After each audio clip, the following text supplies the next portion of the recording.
कभी कभी मन करता है कुछ अच्छा और अलग से बनाएं डेली रूटीन के खाने से। पर क्या होता है ना कि कभी हमारे पास कुछ चीज़ें होती हैं और कुछ चीज़ें नहीं होती हैं। तो मेरे पास ये कुछ सब्जियां थी घर में, मैंने इन्हीं से ही इस तरह का ये वेज कीमा बनाया है।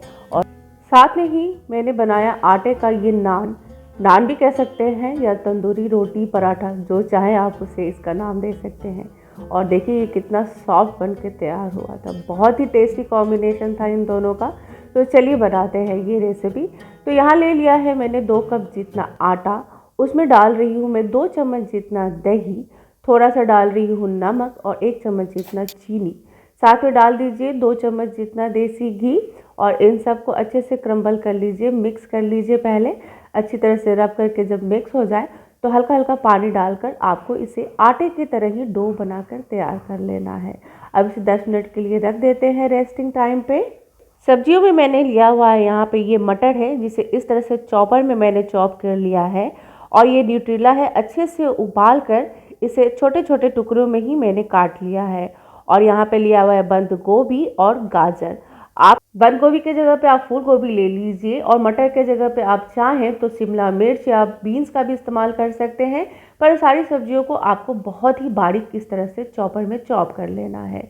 यहाँ लिया हुआ है 2 टमाटर, जिसका मैंने इस तरह से प्यूरी बना लिया है। और 3 बड़े साइज़ का प्याज है। प्याज इसमें आपको ज़्यादा डालना है, पर ये भी बहुत ही बारीक चॉप किया हुआ होना चाहिए। तो टमाटर प्यूरी में मैं मिला रही हूँ 2 चम्मच जितना ये रेड चिली पाउडर, देगी मिर्च है। इससे कलर बहुत अच्छा आएगा सब्जियों में और स्वाद भी। तो इसे इस तरह से आप मिक्स करके पहले ही रख लीजिए। अब एक पैन में हम 1 चम्मच जितना यहाँ पे ऑयल डाल देंगे। और सब्जियाँ चूँकि हमने बॉयल नहीं किया हुआ है, कच्ची है, तो इसमें हल्का सा कच्चापन इसका निकल जाए और सब्जियों में क्रंच आ जाए, इसलिए बस 2 से 3 मिनट के जितना ही हम सारी सब्जियों को यहाँ पे भून लेंगे। पर सॉफ्ट मत होने दीजिएगा, मीडियम फ्लेम पे ही आपको इसको बस हल्का सा भून लेना है सारी सब्जियों को। तो इस तरह से देखिए, बस अलट पलट करके आप हल्का सा इसमें नमक डाल दीजिए सब्जियों के अकॉर्डिंग, जितनी सब्जियां आप ले रहे हैं उसी हिसाब से नमक डाल के हम इन्हें हल्का सा भून लेंगे। और फिर इन सब्जियों को निकाल लेंगे और फिर इसी पैन में हम इसका मसाला भी तैयार करेंगे। तो नमक डालकर मैं इन सारी सब्जियों को भून ले रही हूँ। कभी कभी क्या होता है, वही सब्जियां होती हैं, पर अगर हम इसे अलग तरह से बनाएं तो बहुत ही अच्छा और बेहतरीन सा सब्जी बनकर तैयार हो जाता है। वही आज मैंने बनाया है, क्योंकि बहुत दिनों से मौसम भी अच्छा नहीं था और मूड भी अच्छा नहीं हो रहा था। और जब तबीयत थोड़ी ठीक नहीं होती है तो कुछ अलग सा खाने का मन होता है। गला खराब था, इसलिए बहुत ज़्यादा मसालेदार चीज़ भी खाने का मन नहीं था, पर कुछ चटपटा और टेस्टी सा मन हो रहा था खाने का, तो मैंने ये बनाया था। तो सब्जियां भून गई हैं, तो देखिए सब्जियों को मैंने निकाल लिया है। अब यहाँ पे 1 टेबल जितना ऑयल और डाल दिया है पैन में, 1 तेज़पत्ता, 1 दालचीनी और 1 चम्मच जितना जीरा डाल दिया है। और कुछ मत डालिएगा, बस इतने ही आप इसमें डालिएगा, अच्छा फ्रेगनेंस आ जाएगा ऑयल में। और उसके बाद जो प्याज बारीक चॉप की हुई थी उसे मैंने डाल दिया है। प्याज को मीडियम फ्लेम पे ही अच्छी तरह से भूनिएगा। नमक डाल दीजिए ताकि ये जल्दी से पक जाए और गल जाए। पिंच ऑफ हल्दी डाल दीजिए, बहुत ज़्यादा हल्दी मत डालिएगा। बस अब देखिए यहाँ पे जब प्याज अच्छे से भून गया था तो घर का जो मसाला होता है वही 2 चम्मच जितना डाल दिया है। और इसमें जीरा, धनिया, काली मिर्च, अदरक, लहसुन और हरी मिर्च का मैंने सब कुछ मिलाकर ही पेस्ट तैयार कर लिया था।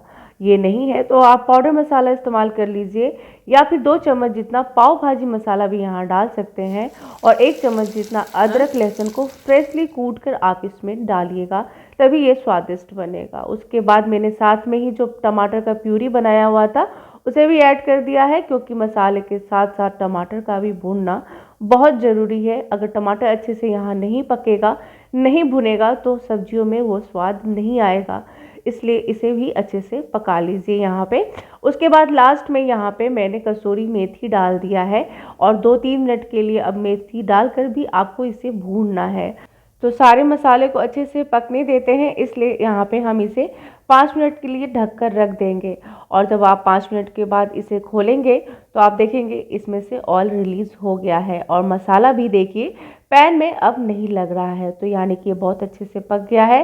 तो यहाँ पे मैं 2 चम्मच जितना ये काजू का पेस्ट है, 8-7 काजू को आप गर्म पानी में थोड़ा देर के लिए रख दीजिए और उसको इस तरह से पीस के इसका पेस्ट बना लीजिए। इससे इस ग्रेवी में बहुत ही अच्छा स्वाद और रिचनेस दोनों ही आ जाएगा।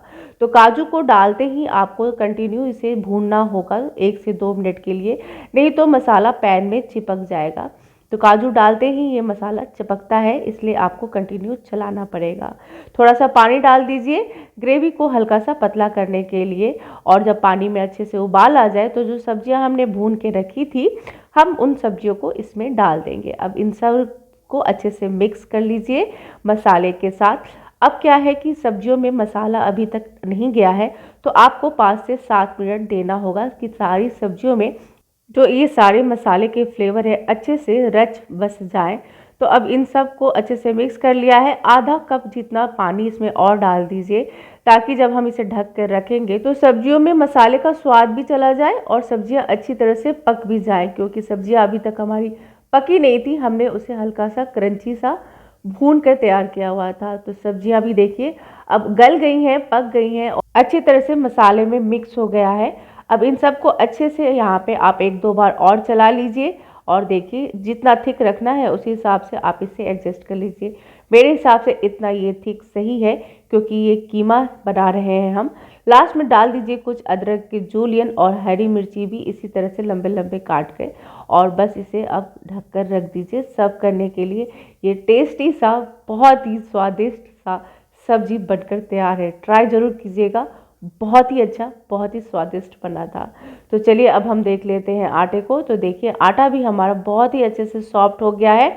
जैसा नान का आटा होता है, जैसा आप भटूरे का आटा बनाते हैं ना, कुछ वैसा ही ये देखिए आटा हमारा लचीला सा बनकर तैयार हुआ है। तो इसके जो पराठे बनेंगे ना, वो बहुत ही सॉफ्ट सॉफ्ट और बहुत ही क्रंची सा बनकर तैयार होगा। और इसमें जो जो चीज़ें हमने डाले हैं उससे उससे इस पराठे में बहुत ही अच्छा स्वाद आ रहा था। तो डो को ले लीजिए, इक्वल साइज़ में काट के पहले से ही आप चिकना करके रख लीजिए, और फिर उसे हल्का सा इस तरह से बेल के इसमें थोड़ा सा घी लगा लीजिए, और घी लगाने के बाद बस इसी तरह से पैक कर लीजिए जिस तरह से आप स्टफिंग को पैक करते हैं। इससे क्या होगा कि आपका पराठा जो है ये बहुत ही फूला फूला बनकर तैयार होगा। अब इसे आप ओवल बेल लीजिए, स्क्वायर बेल लीजिए या राउंड बेल लीजिए, जैसे चाहे वैसे बना ले। मैं इसे नान के स्टाइल में बना रही हूँ, इसलिए ओवल ही बेला हुआ है। और इस तरह से आप इसे डाल दीजिए पैन पे, और कॉर्नर को अच्छे से हाथों से प्रेस करके चिपका लीजिए। और उसके बाद इस पर जब ये एक साइड सिक जाए तो दूसरे साइड पे इस तरह ऑयल लगा दीजिए। ऑयल लगाने के बाद कुटी हुई धनिया, कलौंजी, सफ़ेद तिल और हो सके तो थोड़ा सा पाव भाजी का मसाला भी इस पर डाल दीजिए। आपकी मर्जी, जो भी आप इस पर डालना चाहें इस तरह से। मैंने तो सारी ही चीज़ें डाल दी थी। ये बहुत ही अलग और डिफरेंट ही स्वाद का बनकर तैयार हुआ था। तो बस अब इस दूसरे साइड्स को भी पलट दीजिए, ताकि जो भी चीज़ें हमने उसके ऊपर डाला है वो तेल के साथ अच्छे से पक जाए। और इस तरह से स्पैचुला से इसे प्रेस कर दीजिए, और आप देखिए ये कितना अच्छा से फूल कर भी तैयार हो रहा है। तो अब दूसरे साइड भी हल्का सा ऑयल लगा लीजिए, बटर लगा लीजिए, जो भी आपका पसंदीदा है। और देखिए इस तरह से इसे सेक कर आप ये फूला फूला सा, आप नान कह लीजिए, पराठा कह लीजिए, जो भी कह लीजिए, बहुत ही टेस्टी सा ये बनकर तैयार हुआ था। और इन दोनों का कॉम्बिनेशन तो बहुत ही बेहतरीन था। ट्राई ज़रूर कीजिएगा, मुझे पूरी उम्मीद है आपको ये रेसिपी बहुत अच्छी लगेगी। तो चलिए अब एक और भी बना लेते हैं पराठा। सेम उसी तरह से देखिए ये कितना अच्छा से फूल कर तैयार हो रहा था। बहुत ही खमीर सा और खस्ता सा ये पराठा बनकर तैयार हुआ था। तो चलिए अब पराठा बन के तैयार है, तो अब हम इसकी प्लेटिंग भी कर लेते हैं। तो यहाँ पे अब हमारा वेज कीमा बनकर तैयार है। अगर आपको न्यूट्रेला पसंद नहीं है तो आप इसके जगह पे पनीर का भी इस्तेमाल कर सकते हैं। बहुत सारी चीज़ों को आप अपने टेस्ट के अकॉर्डिंग रिप्लेस करके इस तरह से आप भी वेज कीमा ट्राई कीजिएगा, आपको ये रेसिपी बहुत पसंद आएगी। मेरे चैनल पे नए हैं तो चैनल को सब्सक्राइब कर लीजिए। रेसिपी अगर पसंद आ रही है तो लाइक ज़रूर दे दीजिएगा। कमेंट में मुझे ज़रूर कह के बताइएगा कि आप मेरी रेसिपी को किस जगह से देख रहे हैं, और मेरे चैनल के बेल आइकन को हिट कर दीजिए, ताकि ऐसी ही अच्छी और नई नई रेसिपी की नोटिफिकेशन आपको सबसे पहले मिलेगी जब भी मैं इस तरह की रेसिपी लेकर आऊँगी। तो मिलती हूँ नेक्स्ट वीडियो में नेक्स्ट रेसिपी के साथ। तब तक आप रखिए अपना बहुत बहुत सारा ख्याल।